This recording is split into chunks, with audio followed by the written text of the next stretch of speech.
Selamat pagi, Bapak Ibu Saudara sekalian. Selamat datang dalam acara Sarapan Sabda bersama saya Pak Saparman. Sarapan kita pagi hari ini kita ambil dari Matius pasal yang ke-8 ayat 5 sampai dengan ayat yang ke berapa ini? 14 sampai 13. Oke, saya akan bacakan Matius 8 ayat 5 sampai 13. Ketika Yesus masuk ke Kapernaum, datanglah seorang perwira mendapatkan dia dan memohon kepadanya, "Tuhan, hambaku berbaring di rumah karena sakit lumpuh sangat menderita." Yesus berkata kepadanya, "Aku akan datang menyembuhkan."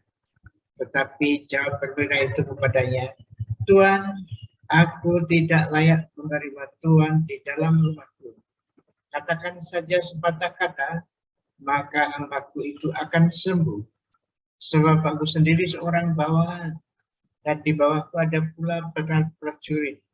Jika aku berkata kepada salah seorang prajurit itu pergi, maka ia pergi. Dan kepada seorang lagi datang, maka ia datang.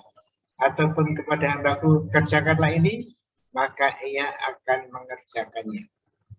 Setelah Yesus mendengar hal itu, heranlah ia dan berkata kepada mereka yang mengikutinya, "Aku berkata kepadamu, sesungguhnya iman sebesar ini tidak pernah aku jumpai pada seorang pun yang antara orang Israel. Aku berkata kepadamu, banyak orang akan datang dari timur, barat, dan duduk makan bersama-sama dengan Abraham, Ishak, dan Yakub di dalam kerajaan surga. Sedangkan anak-anak kerajaan itu akan dicampakkan ke dalam kegelapan yang paling gelap. Di sanalah akan terdapat ratap dan petak gigi. Lalu Yesus berkata kepada perwira itu, "Pulanglah dan jadilah kepadamu seperti yang kau percaya." Maka pada saat itu juga sembuhlah hambanya.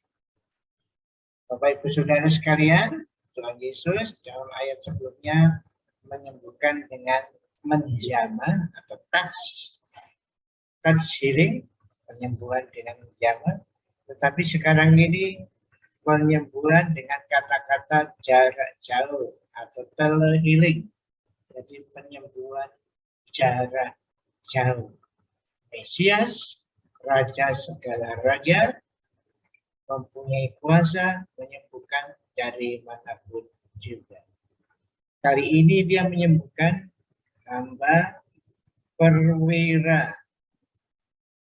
Perwira ini pasti bukan orang Yahudi, ini orang Roma atau pegawai pemerintah Roma.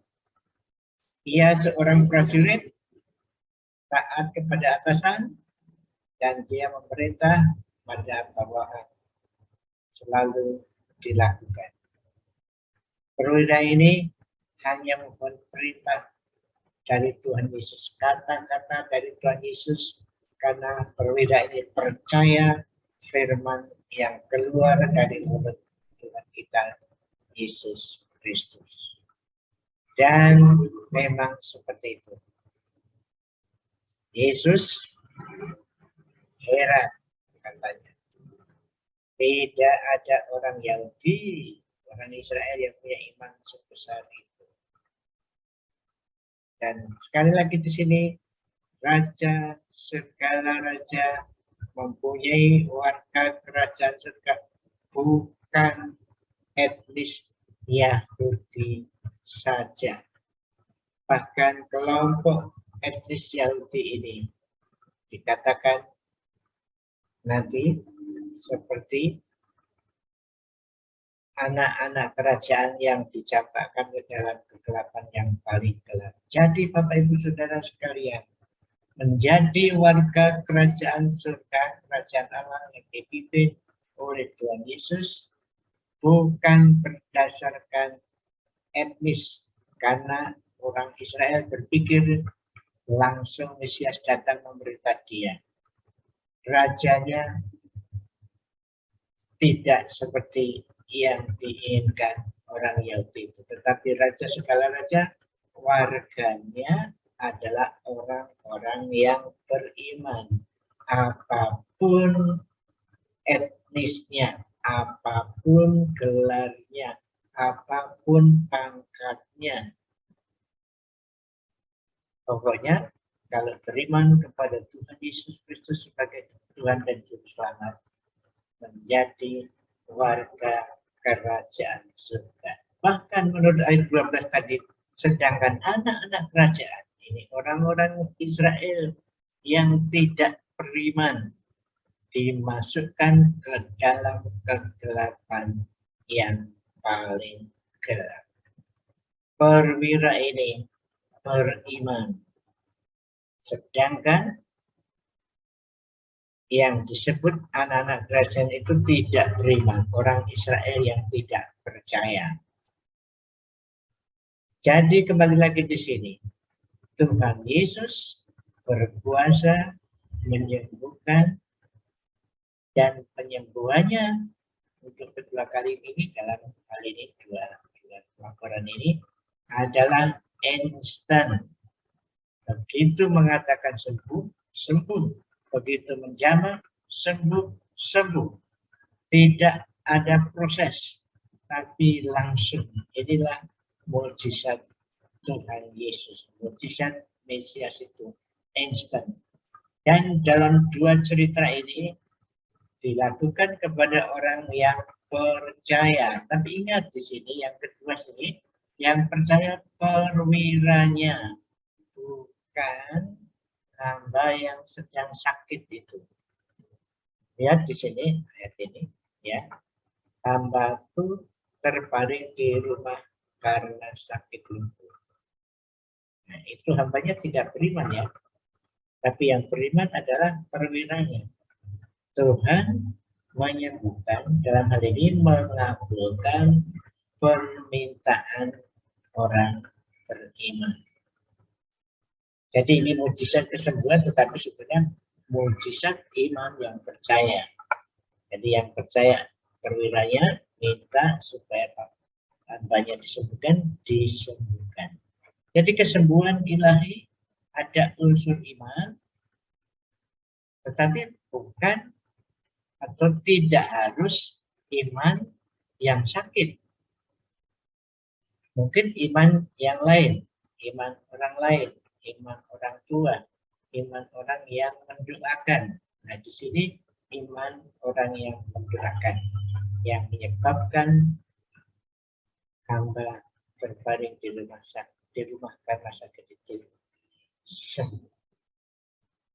Instan, langsung sembuh. Yang kedua, setelah itu apa Tuhan Yesus menunjukkan atau memberi jawaban orang yang beriman.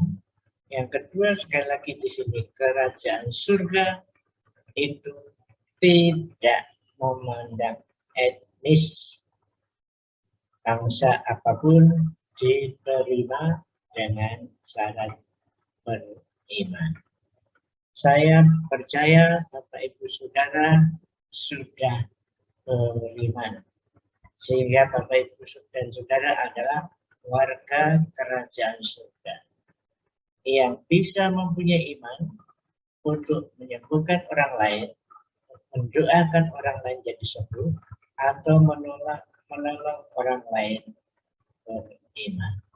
Mari kita pagi ini sadar, menyadari diri bahwa semua orang mempunyai potensi beriman menjadi warga kerajaan surga.